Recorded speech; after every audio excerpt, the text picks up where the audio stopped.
Several weeks ago, 몇 주 we 전 began 저희 부부는 딸의 결혼식을 계획하기 시작했습니다.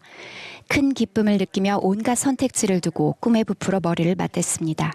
그러던 중 제 남편 그레그가 무시할 수 없는 전화를 받았습니다. 그리고 종양내과 전문의가 사실이 아니길 바랐던 소식을 전했습니다. 남편의 암이 재발한 것이었습니다. 단 몇 분 만에 최고의 날이 최악의 날이 될 수 있다니 정말 놀랍지 않습니까? 필멸의 삶이란 그런 것입니다. 시험의 장이며 성장을 위해 마련된 곳입니다. 하나님께서는 필멸이 우리에게 영향을 미치도록 허락하신다는 점을 저는 배웠습니다. 최고의 날과 최악의 날도 그래서 비롯되는 결과입니다. 어떻게 하면 그런 날들을 견뎌낼 수 있을까요? 우리는 베드로의 이야기를 통해 그리스도와 동행하고 그분의 영원한 진리를 붙들 때 힘이 온다는 것을 배웁니다. 예수께서는 빌립보 가이사랴 지방에 이르러 제자들에게 물으셨습니다. 너희는 나를 누구라 하느냐?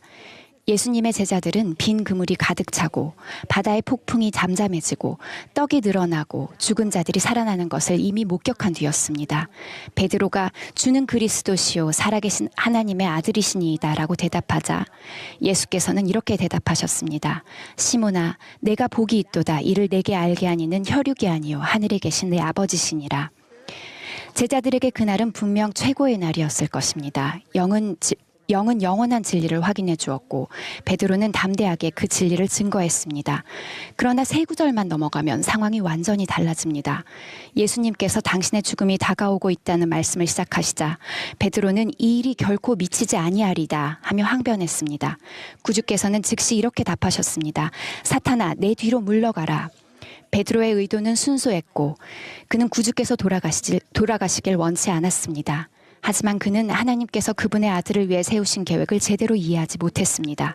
베드로의 이야기는 고작 세 구절 만에 최고의 날에서 최악의 날로 치닫습니다.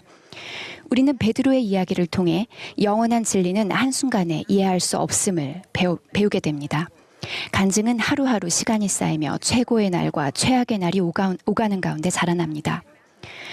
그러한 영원한 진리는 보통 권유를 통해 입증됩니다. 마태복음 14장에는 베드로와 제자들이 탄 배가 폭풍우를 만났을 때 예수께서 다가오신 이야기가 나옵니다.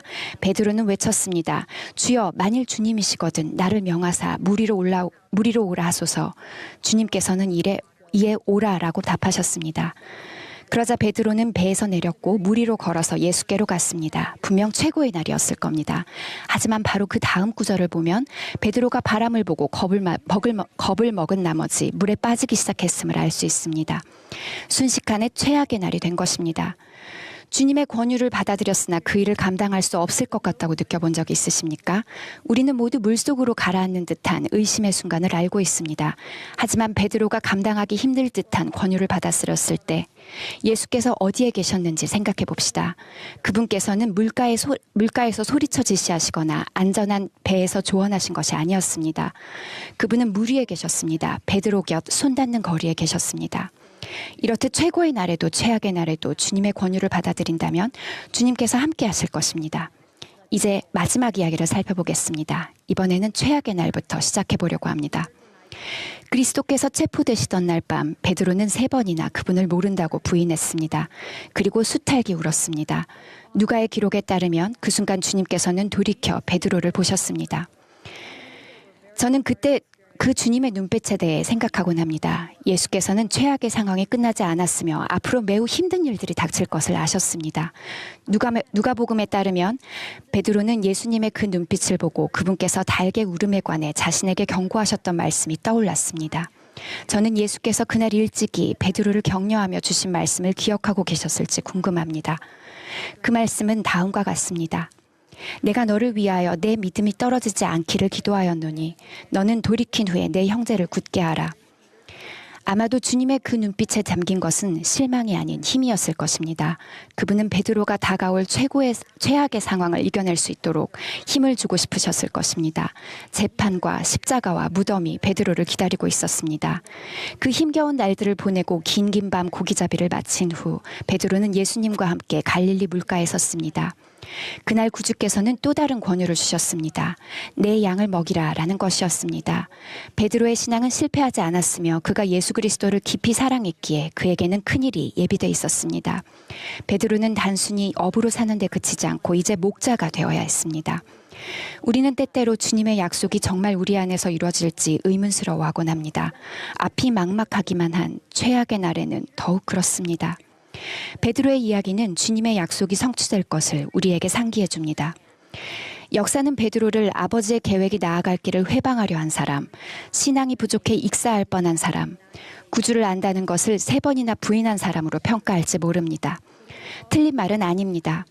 그러나 베드로가 무리를 걸었고 예수 그리스도가 하나님의 아들이심을 간증한 첫 번째 사도였으며 주님의 교회를 감리할 신권 열쇠를 받았다는 것 또한 사실입니다.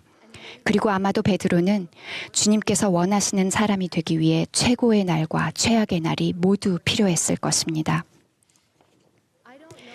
지금 여러분이 어떤 이야기를 만들어가고 계신지, 오늘이 여러분께 최고의 날인지 최악의 날인지 저는 알지 못합니다. 하지만 몇 가지 조언을 드리고자 합니다. 제 남편 그레그와 몇 주 전 겪었던 최악의 날에 저는 청소년의 힘을 위하여 안내서를 열어보았습니다. 그 안에 담긴 영원한 진리와 권위와 약속된 축복들이 정말 저와 그레그가 그리스도 안에서 힘을 찾는 데 도움이 될지 궁금했습니다. 제가 읽은 내용을 나눠드리겠습니다. 여러분께도 도움이 될 것입니다. 하나님의 계획은 여러분을 위한 것입니다. 그분께서는 모든 권능을 갖고 계시며 모든 것을 아십니다. 여러분은 삶이 힘들 때에도 그분을 신뢰할 수 있습니다. 하나님께서는 여러분과 소통하고 싶어 하십니다. 그분께서는 여러분을 아시고 여러분의 이름을 아십니다. 그분께 마음을 쏟아내십시오. 조용히 그분의 응답에 귀를 기울이십시오. 예수 그리스도께서 여러분을 도와주실 것입니다. 여러분이 걱정하거나 두려워하거나 어떤 식으로든 힘들어할 때 그분께서는 여러분을 위로해 주실 것입니다.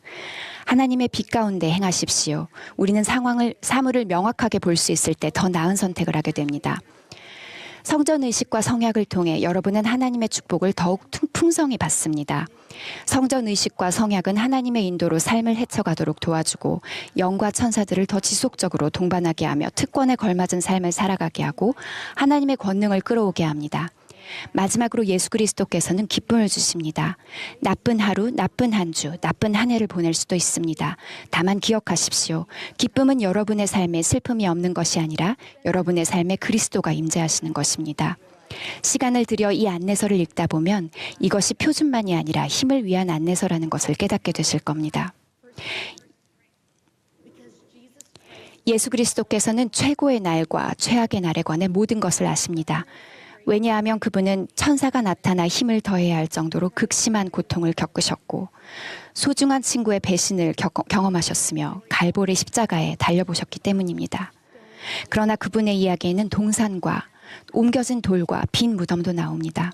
지금 아무리 상황이 좋지 않을지라도 그분 덕분에 여러분 앞에는 최고의 날이 놓여 있습니다. 예수 그리스도께서는 우리의 힘이십니다. 이를 증거하며